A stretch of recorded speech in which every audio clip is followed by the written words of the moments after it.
Once upon a time in ancient China, there lived three old monks. They were poor and without any worldly goods.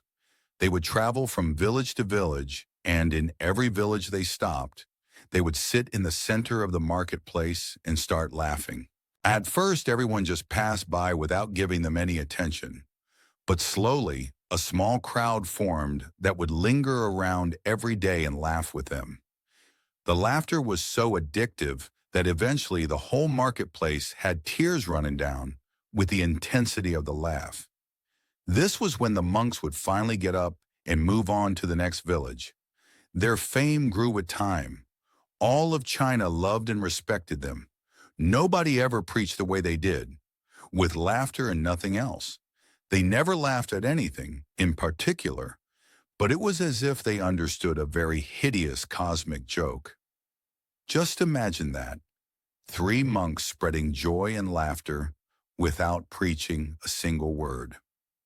Until one day at a village in the northern province, one of the monks died. When this happened, people all over China wondered what would happen to the other two monks.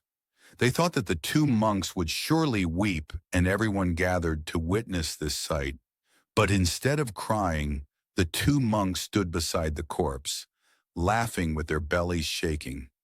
The villagers asked, "How can you laugh at a time like this?" And for the very first time, the monk spoke. "We are laughing because our brother has won. We always wondered who would be the first to die, and he beat us.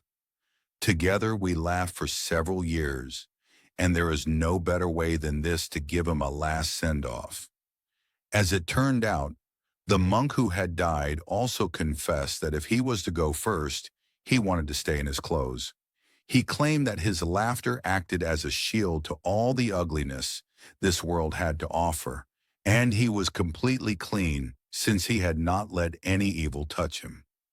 As the flames licked the pyre and the clothes began to burn, tremendous explosions were heard. A rose from the pyre was the most wonderful display of fireworks ever witnessed. The monks had hidden fireworks in the folds of the garments, and all the villagers, along with the monks, celebrated this moment with laughter.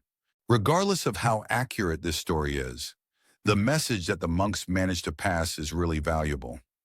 The idea is that life is to be lived, and actually in a good way. Life is not meant to be taken seriously. Every moment of it has to be cherished with love and laughter, because this is where real happiness is found. We have to perceive life for what it is and not for how we want it to be. When we search for the meaning of it and look for answers to the questions we have, we get lost. If we keep thinking about how we are not able to solve our problems and how it is affecting life, we become miserable as we get carried away by those problems. So instead of stressing over your problems, just laugh at them.